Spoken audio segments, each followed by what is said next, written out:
Jiu-Jitsu burns a lot of calories, so that can actually rob you of the calories or the energy that your body could be using for gaining muscle. Exactly. Ladies and gentlemen, welcome to another Bulletproof for BJJ podcast. Are you struggling to build muscle because you do BJJ? It's a tough thing. You love Jiu-Jitsu, you love the chase, you love the wrestle, but you also would like to be a little bit more jacked. And that can be a problem for a lot of our BJJ folks because BJJ is breaking you down. And it's very hard to keep up with that nutritionally, sleep-wise, and lifting-wise. So we're going to talk about how can we solve this problem? How can we help you build some muscle? How can we work this out?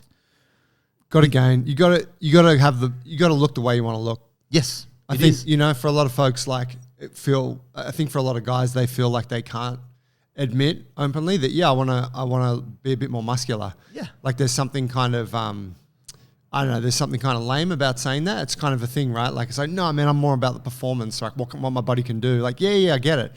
Actually, I had a chat with a guy in the gym this morning. He's like, bro, I'm getting stronger, but I just don't feel like I'm looking any stronger. I don't look stronger. And I'm like, man, totally legitimate thing. Yeah. Here's the other part, and I don't want to dive into the accusations, but you look at the elite level of grapplers, and you're like, these guys look bodybuilders. They look impressive. Like, that's kind of a little bit of what I want to look like. Sure. Like, not to that extreme, but you're like, well, I want to be a little bit jacked too. Yeah, but it's interesting because even in the strength realm, because notoriously the strongest people in the world aren't that lean.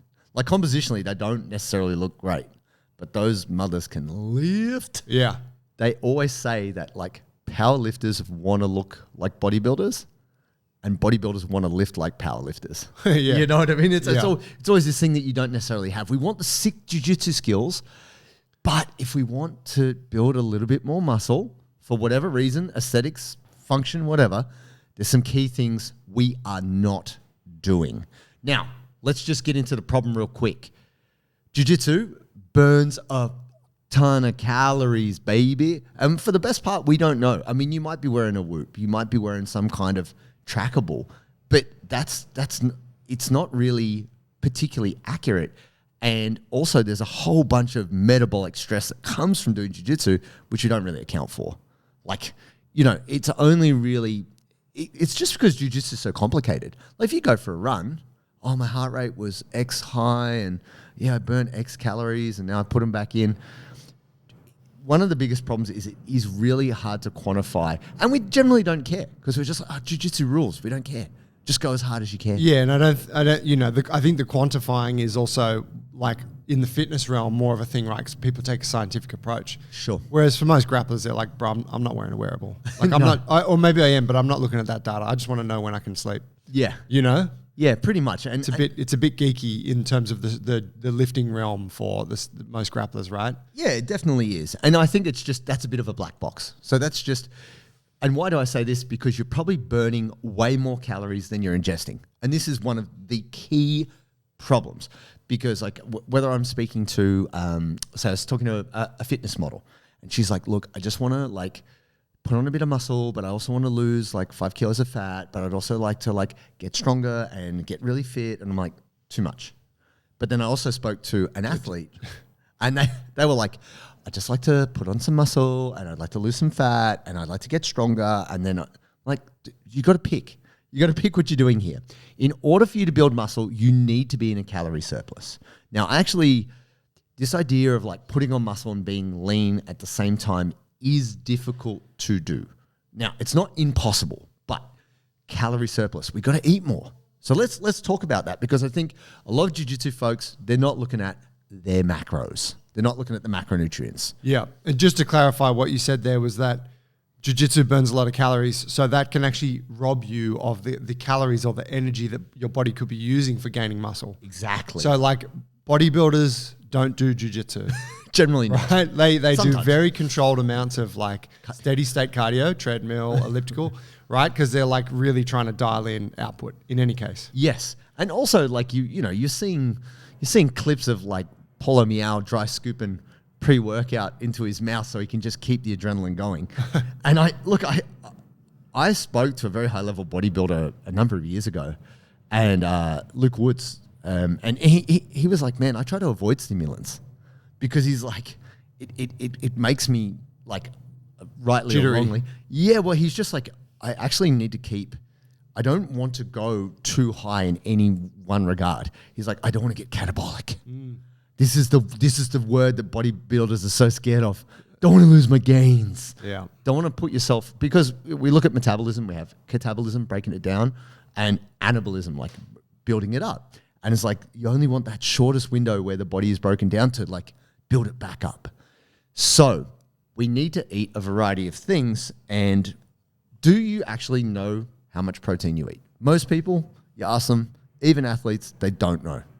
They're like, oh, I have a protein bar, or I have a shake. Like, yeah, but like how much do you actually eat? And so without, us running over old ground too much here, ask yourself, how much carbohydrate do I eat? How much protein do I eat? How much fat do I eat? Now, you want to have a good mixture of both, but if you actually don't know, this could be where you're missing out, and this could be where you're not building muscle. Yeah, I would. So I think, so we're talking food, right? Before we dive in. Okay, so generally food. I think the main thing is, right, like I'm pretty bad at tracking when it comes down to it. But I also acknowledge that I'm more into this thing than a lot of people, right? Sure. So I'm thinking for the standard grappler, they're like, I'm not going to track. Like, I'm not going to use an app and like input, right? Which you totally can, and it's going to help. Yeah. It's going to be the best way forward. But if not, the main thing we're getting at is you need to consistently be putting in adequate levels of fuel into your body.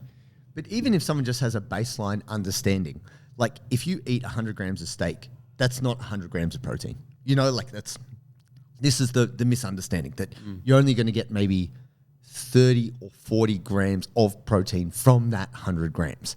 So when people are like, but I had 200 grams of steak, you're like, yeah, but that's probably only 60 or 80 grams of protein. Yeah. Same thing like an egg. There's not much to an egg. I had 2 eggs. It's a bacon. It's interesting because, like, don't get me wrong, I love bacon. But bacon itself is just basically fat. There's almost all protein in bacon. It's essentially just, it's classified as a fat. And I love fat. But so this is what I'm saying. I think sometimes people are eating certain foods and not necessarily being aware of, is this helping me or not? And for a long time, and this is another problem, carbohydrates have been demonized. And we've talked about this. A lot of people, keto, carnivore diet, cool, that's fine. But for the best part, what you'll notice is there is actually a large percentage of carbohydrates in the diets of people who are trying to build muscle. You really freaking need it. Because if it is not available, if you don't have the fuel source there, your body's going to look for it somewhere else. It's going to be like, we're going to fuel here. What are we going to do? We need to break down other things in the body, your muscle, and then you're not gaining, you know? Yeah. So I think we did talk about this with at various times with the food challenge. We were talking about putting on muscle, and a friend of yours had done the cupcake. Oh, the muffin diet. The muffin diet. Yeah. And look, that's not to say Works. that. Yeah, I mean, definitely there. But if you're looking at different ways to give yourself extra calories or put in an extra meal or snack, it is best to do it with a mixture of things. That's what I would say. That's my advice. Don't get me wrong. I'm all about eating that whole barbecue chicken, but that's pretty extreme. Most people are not going to do that. Even young men with big hunger will rarely just go, I'll eat a whole barbecue chicken on top of what I'm eating. What would you recommend, Joe, in terms of a snack or a small meal that people could factor in to increase their protein intake and their calories? Do you need the best inside information on Brazilian Jiu-Jitsu? I have the answer for you. It is Tap, Nap, and Snap, the Jiu-Jitsu newsletter. We have partnered with them to help you guys connect to the latest happenings, drama, gossips, and goings-on in the BJJ world. We even have our own little section dedicated to helping you move better for BJJ. So if you're interested to find out more, click the link below and get connected with Tap, Nap, and Snap, the BJJ newsletter. So we're assuming that they got like 3 square meals going on, like breakfast, lunch, dinner. We've talked that to death. Really, we have, but I think this is going to be a standalone thing. We should all, I should just mention that right briefly. 3 square meals as a starting point for everyone, and all of the foods, whatever. The snack, to answer your question, I'd be looking for, the hardest thing in my view is to get protein. Like that's always tricky to get. So I'd be looking at a bowl of like high protein yogurt. Sure. Big favorite of mine. And I don't know, like the YoPro, that kind of thing. Sure. And big bowl of that with whatever, a banana, some honey, some granola or some crunchy shit on there that you like. Yep. That for me is an epic snack that is going to give me some extra calories, but moreover, it's going to help me increase my protein intake. Awesome. What would be your snack go-to? It sounds funny, but for me, pre-cook a bunch of sausages or burger patties. And so you can just chuck them in the oven. This is for the non-chef, probably single man, single woman. Like someone who doesn't cook. You're like, I don't cook. I don't food prep. Food prep is a big thing in the bodybuilding and fitness world, really, because if you're exhausting yourself all the time, you generally don't have a lot of time to cook day to day. You set aside some time on the weekend and cook up a big batch of meals. But if you're someone who's like, fuck that, I'm not doing that, hear me out. The easiest way to cook like a kilo of sausages is literally just put them in a baking tray and put them in the oven. Having 2 or 3 sausages. Now, sausages are higher fat percentage than probably like a steak or anything like that, or a burger patty is a bit more fat, but there's still a good amount of protein in there. Depends. Yeah, you right. buy the cheap it's mostly but I'm talking lips more and assholes. Sawdust. So some people are into lips and assholes. Yeah, but you're not getting a lot of protein from assholes. Whereas right? So just know, like, a sausage is not ground up muscle, muscle meat in a tube. It's like a lot of other shit. It just depends if you get the good ones. It depends on where you go. It's good to have a good butcher, right? Yeah, but I would say gold standard there is the burger patty. Burger patty if you can, right? Yeah. And also ground beef. Whatever works in that way, because those things are easy to put in a container with, say, some rice. Yeah. Or with some potatoes or whatever it might be. I'm trying to give you an easy answer. Clean, simple meal. For protein. Not even clean. Like, it's just cover my bases. Bit of protein, bit of fat, bit of carbohydrate. And that, my friends, personally, is less than you eating a terrible protein bar that actually doesn't give you a whole lot of protein, because it's labeled in lots of ways to make you think, oh, I've got heaps of protein in this. And then you actually look at it, you're like, 6 grams of protein, 25 grams of sugar? What the fuck? It didn't actually give you much of what you're after.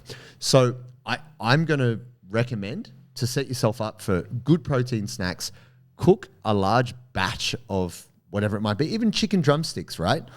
Getting a kilo of chicken drumsticks, season those bad boys up, and then just put them in the oven 35 minutes, and then drummies, baby. It's the gold. Drummies are always good. So giving yourself some snack options is key to overcoming the food hurdle. But now we have talked about having the appetite suppression of post-jits. Protein shakes are also a really good snack item. Of course. Yeah, which I'm a big fan of, particularly when I'm not that hungry. But you can load in, a bunch of protein, milk, water, whatever you like, coconut water, some frozen banana and peanut butter and shit. And that's like great. Yeah, and if you're on that vegetarian or vegan tip, if you've got like a Ninja blender, you can do up your own stuff at home. Don't leave yourself at the mercy of the servo, or you run around like, I need to grab something like... Servo's Australian slang for a gas station, True. American listeners. I can't believe you... I apologize. You resorted to our local lingo there. Oh, I falter. Forgive me. But that's the thing. You don't want to leave it in the hands of fate. You don't want to be like tired and hungry and looking for a snack. You want to bring a bag with you. So I think that's the habit that definitely my partner has kicked my ass a lot. She never lets me leave the house without, like, she's like, pack your lunch. Like, I now have a box. I have like a fridge, like a mini, a chili bin, a fridge box. And I always have like a little. It's a cooler. It's a cool. Sorry, mate. But you got your ice brick in there, and then whatever it might be, whether drumsticks. Drumsticks. Don't even put them in a container. Just throw them straight into the bag. Shovel them Your in wife there. will clean it for you when you get home.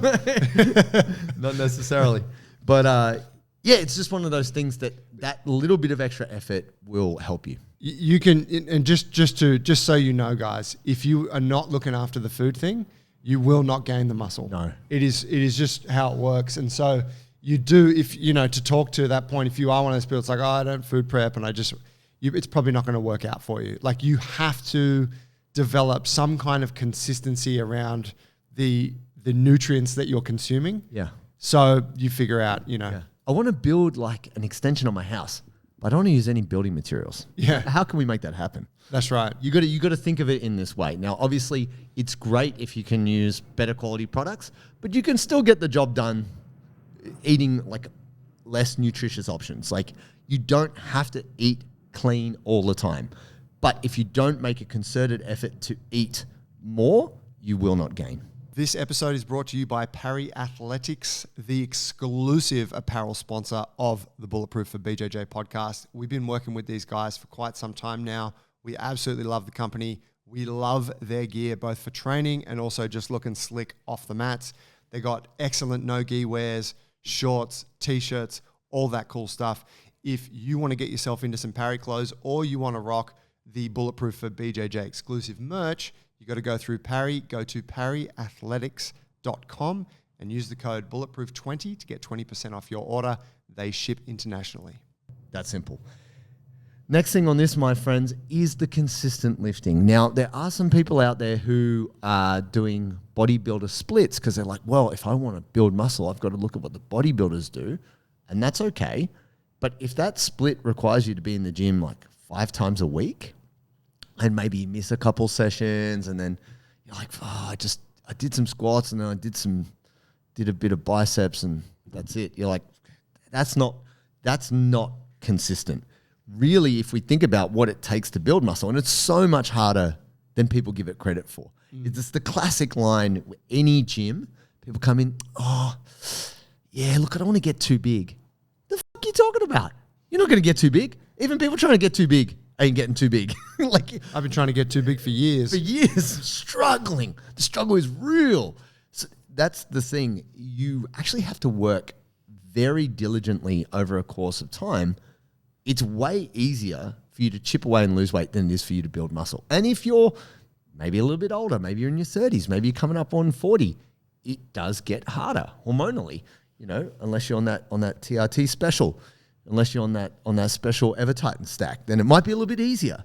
But if you're doing this and you're just trying to eat, trying to lift, the consistency of what wins. And you don't actually have to do heaps. I think this is a big misunderstanding. A thing I've realized, like I'm now probably, you know, consistently heavier than I've ever been. I'm about 94, 95 kilos. And I'm honestly lifting less than I did 10 years ago. I used to lift like every single day, like 5-6 days a week. Now it's more like 3 times a week. Pussy. And yeah, basically I've pussed out. I've retired. I'm an old guy, but I'm f***ing jacked. So I'm actually 41. I have turned 41. Officially in my 40s. Congratulations, bro. Thank you. And I am like, I walk around at 95 and I'm not a complete fat motherfucker, which is great. I have some self-respect. Bam, goal. Bit of abs there. Woo. And I'm saying this is hard to do, but what I've come to realize is if you put quality in your session and you rest and recover well and you eat well, it can work. And it's the consistency, my friends. Now, I have designed my life to be boring. I also try to live in the gym as much as I can. You got to ask yourself, how much time are you actually consistently in the gym over the course of a month? Because I think this is true of jiu-jitsu. People tend to go really hard for a week and then the next week, then maybe once, you know? Now, you, Joe, you've had very good consistency, but you've kind of set yourself up quite well for this through your small group, right? And I mean, obviously you have your own practice and your own habit, but you've talked about this in terms of like almost like having not an external accountability, but like it's a good thing to have people to train with. Yeah, definitely for me. I I like training with other people. I used to do a lot of training by myself when I was really, you know, doing the movement thing hard. And I don't know, whatever, it felt good at that time, but I really got very little interest in that these days. And I've realized, so, you know, training for me, is a lot more simplified now. And I like to get it out of the way early. I don't really feel like training early. I don't feel like getting up at 5:20 every day, of course, to do that. But I'm like, well, if I try to do it, like I'm not going to do it later. Yeah. Like, or I'm probably not going to do it later, at least not consistently, right? Yes. So yeah, having my group of crew that I train with is just the big like key for me to be consistent. Yeah, definitely. And I think if you're someone who struggles with consistency, it's really good to get a training buddy, because it's just something to someone messaging you like, hey, bro, I'll see you at 7:30 in the morning at the gym. You're like, see you then, dickhead. hey, woo. Gym lifestyle. I hate that guy. Yeah, if you have the training thing like, I'm going to go to the gym if it's Sunday and you're like, yep, this week going to go to the gym like 2 times. JT Joey said 2 times. I'm going to go 2 times. But if those 2 times aren't actually in your schedule already as consistent times, you're probably not going to go. Or maybe you will for this week, but then you'll drop off. Yeah. Like it has to be something that is there scheduled regularly. And I understand if you're a shift worker, you might not have this kind of, or you work different hours. But like for most people, it's like Tuesdays, Thursdays, this is the time. That's when I'm at the gym, 60 to 90 minutes. Yeah. It has to be that way. And just speaking with a friend of mine, Ilya, he is a very busy guy. He's got 3 kids, multiple businesses, crazy guy. He works out at home because that's the only way he can he says to his wife, yeah, I'm watching the kids. And then he's like, he's not watching the kids. He's in the gym. He sends me videos. One video he sent me and one of his kids read it and was like, Dad, and said like his sister fell off the bench or something. He's like, oh, runs out. I don't know what happened. I think the kids are okay. But that's the thing, right? Like you've just got to make it work for you. So if that means you've got to buy a little bit of equipment and set up in your garage, that's cool. Even if that's not perfect, if that brings you closer to chipping away and being consistent, that is what's going to help you build muscle. You mentioned at the beginning someone following like a bodybuilder split type program. Yeah. I'm going to say like any program works in this regard. Of course. But if you're doing a program that necessitates 5 days of training and you're only getting in like 2 to 3, that's not the right program. No, because you're going to miss. Yeah, so you're better off to go something that's more simplified, more suited to your 2 or 3 days in the gym. Yeah.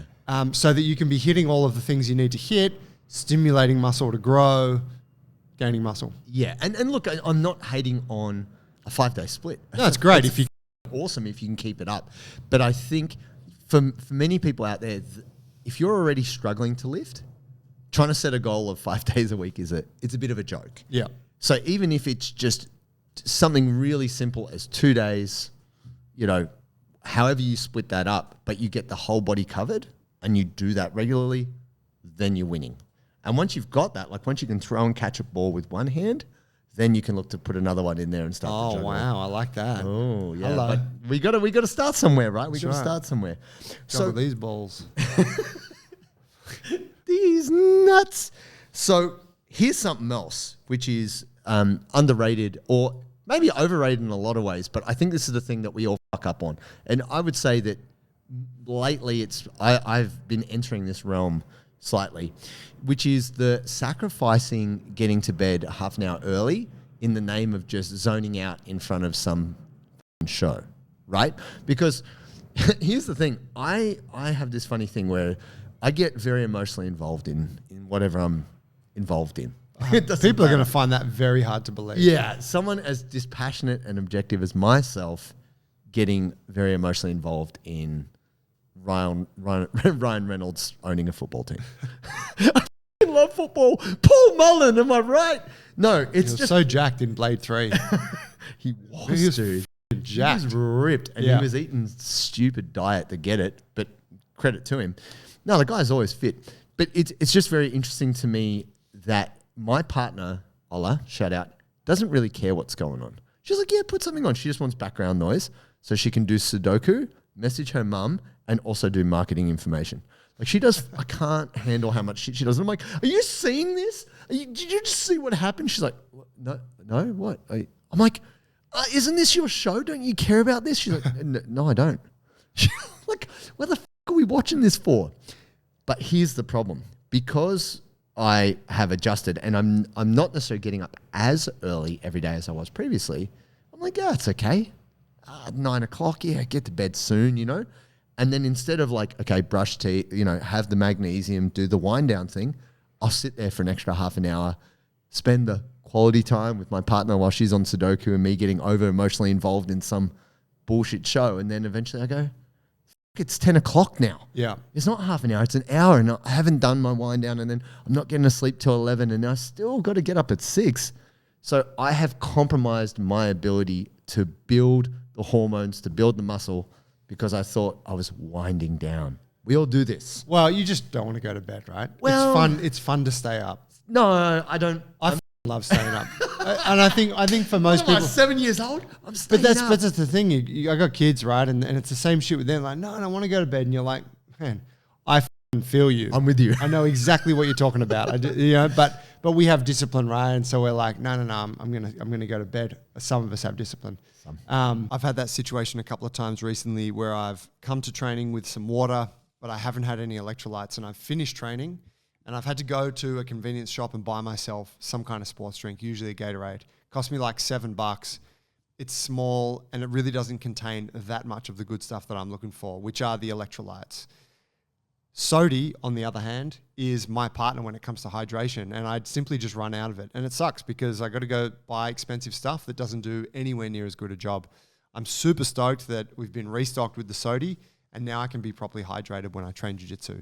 This has always been an underexplored aspect of my training, and I'm so stoked that we now have these guys in place to support us and also the listeners of the show. So if you want to be hydrated on the mats so that you can perform at your best and have the best mental clarity while training, get yourself some Sodi. Go to sodi.com.au. That's SODII.com.au. Get yourself some delicious hydration salts and use the code bulletproof15 for 15% off. Go to sodi.com.au, get yourself hydrated. But yeah, so the bed thing's tough, especially when there's all these cool shows. Oh yeah. Even if you got your phone and shit. Even if you go, I'm in bed, and then you're just like reel, and then you're like, oh shit. Oof. I never take a reel to bed. Oh my God. Yeah, it's crossing a line for me. It's trouble. And for most of us, and don't get me wrong, it sounds weird, but like the most common thing is you have your alarm on your phone and you charge your phone by your bed, and you maybe set up your alarm, you lie back and you're like, oh, it's got a little suggested video here. Click. Oh, I've got a little notification 47 here. notifications. I wonder what these have to say.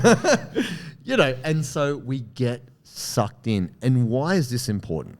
Now, we've talked about sleep and all these different things, but I believe that little cheeky 20-minute, 15-minute, I'll just scroll. I just need to have a look at, boom. This is going to fuck up your gains. Why? When you sleep, this is when your body regulates your testosterone, your growth hormone, your appetite, ghrelin, the whole piece. If you're missing that wind down period, and that goes from like 20 minutes to 40 minutes to an hour, that is where you're not gaining. And this is the thing we don't think about because it's very, very much part of our modern life. Yeah. If you fuck with your sleep, you won't put on muscle. Yeah. That's what we're getting at, right? Yeah. Like you're talking about a practical behavior there that's going to help you get better sleep. Yeah. Yeah. It's the same as the nutrition thing. You got to sleep. Like it just, and it's the hardest thing for most folks, right? And you see the people who are, like I see it now more that as we get older, right? Yeah. You see people our age who have gone through this chronic period or like where they just chronically haven't slept enough. Yeah, and it could be kid related. Could be kid, right? Like that's obviously a part. But you see people like, I see like classic guys that I went to school with, like too much booze, not enough sleep, not even partying. Work. Probably just sinking a few beers every night. Yes. At the dinner table, not sleeping well enough, not looking after themselves. And you're like, holy shit, you look weathered. Yes. Right. And so it's like, all right, if you're trying to, like, if you're in that age range, right, 35 plus, and you're like, well, actually, I want to build a bit of muscle. Well, man, you can't afford not to address this. Yeah. And you look at the folks that are looking good, and you're like, and they're usually pretty disciplined with their sleep, amongst other things. Yeah. But that's like one of those cornerstone behaviors that's always dialed in. Yeah, 100%. And the hardest thing here is saying no to the show. Yeah. Or saying no to, actually, I've got to put my phone on flight mode because I don't want to get an email about whatever the the tradies aren't coming in the morning or whatever it is. I mean, look, if you don't have your like notifications and shit to be switched off, like if you don't have that do not disturb piece kicking on automatically at like whatever 6 p.m. like you're fighting an uphill battle here because I get like you'll message me at 10 p.m. right? See you tomorrow morning, and I'm like, yes. But I don't. Not recently. But I don't see it until the morning usually. True. Right? Because I'm like, I don't want the text messages. I try to resist the temptation to text Joey late at night. Not that he'll reply, but whatever. It's all good. I get it. And definitely a really easy default way you can do this is you can actually go into your settings in your phone and say, put in like night mode from this time. Yeah. So you don't even have to consciously do it. The iPhones now, they've got you got like different focus. Yeah. So you have different. So I got my work day that runs till like 6 p.m. or whatever, and then it goes into basically don't disturb, do not disturb, like and it's a privacy mode or a night mode. Yeah. Like I replied to a message on Instagram, and it just popped up in the messages. Oh, this person won't see this because their phone is on night mode. I was like, there you go. Very good, Jeremy Martinez. But also, here's a little thing that I have done. I have taken the Instagram app off my phone. Wow. Yeah, big step for me. I can only access Instagram through my laptop. How about that? That is not convenient. JT's just That is not walking around convenient. with his head in the laptop. I'm just I'm losing Wi-Fi signal. I'm going to go back. Walk back. down by the river. I got a special laptop tray. Just like, no, it's not like that. But it's interesting because it actually does help my mind relax. I don't have that option. I can't just go there for the dopamine or the distraction, whatever the Yeah. So let's just summarize our good friends. We talked food. We didn't specify exactly on the protein piece. Now, Felt we could have we could clarify there a bit better. We can. We've talked about it a fair bit. Yeah, but someone might not have seen that, right? No, and I appreciate that. For the best part, most folks are under consuming on protein. Whatever you say, it doesn't matter what you say there. Joey, please break down for us the approximate grams to kilo of body weight. This is kind of like a recommended window. 1.5 to 3 grams of protein per kilogram of body weight is the recommended amount. Now, I'm going to simplify that for you and just say 2 grams per kilo of body weight. Yep. So if you're an 80 kilo human, that's 160 grams of protein per day. Yeah. And that 2 grams per kilo body weight is challenging. Yeah. Right. Even like for me, like I'm not a huge eater, but I'm like, that's like a lot of, it's a lot of animal flesh. Yeah. Like it really is, right? But it gives you a very clear benchmark to go for. People at the upper end of that, like if you're a bit of a monster, you're like, I want to go for 3 grams, but start at that. Yeah. And that alone as a thing, like if you can dial that in every day and get used to that, chances are then your calories, if you're eating other foods too, carbs and fats, you're probably going to be getting pretty close to at least maintenance calories. And then also understand and appreciate that you need the carbohydrate in there. So if you're someone who's like, yeah, I'm already getting my protein and I'm still not gaining, you're probably not eating enough carbohydrates. And if you do jiu-jitsu 3 or 4 times a week and you're lifting 3 times a week, don't be afraid. Don't be afraid to maybe... Here's the thing, like Luke Tulloch had mentioned this, that if you're going to put on muscle, you're probably going to put on a little bit of body fat. You're probably going to retain a bit of water. That's okay because you are actually making progress there. And if you've got like an aesthetic goal or you're going to a festival or you want to look ripped for summer, build the muscle and then fuck with the other compositional dietary elements to get leaner, Yeah, it's a lot easier to do one thing at a time. Yeah. And especially, and I actually got this from Mike Israetel. Sure. Listening to one of his videos the other day, but he was saying, especially if you've been lifting for a while, if you're an experienced lifter, it's going to be even harder for you to put muscle on. It is. Because you've kind of already maxed out your sort of potential. Yeah. So he said, really then if you're an experienced lifter and you want to gain mass and you're kind of 30s plus, you're probably going to have to start behaving like a pro bodybuilder in order to actually gain. Yeah. Whereas definitely. if you don't have a lot of experience with it, it'll come a lot easier. Yeah, for sure. So there it is, folks. In summary, we have a problem. We burn a lot of calories from jiu-jitsu. We need to know what we're eating. For me, I usually get people to just get a good understanding of where they're getting their protein, where they're getting their carbs, so they can know, right, that's where I'm getting it from. I haven't eaten that today. I need to eat that. So 3 square meals, factor in maybe 2 snacks in between if you've not got your bases fully covered there. High protein. We got to get some consistency on the lifting. We're going to say 2 to 3 days a week, getting the whole body working as a general recommendation. And then the sleep. Now, like I said, obviously you've got young kids, you've got different stuff going on. That's cool. But I feel where you could gain is trying to steal back that half an hour, steal back that 20 minutes from the TV or from the phone and actually be using that to just... Because some people will say, oh, but I'm just lying there with my eyes closed. Good. Do that. Or nap, get a nap in, or if you've got the luxury of that. Sleep in, like do whatever you need. You got to sleep more. You do. That's the rule. So get your gains, Swolgers. Stop holding yourself back. We love you. And if you love us too, maybe you don't, maybe you do, please give us a like, a subscribe, a follow, and a 5-star rating. Chew.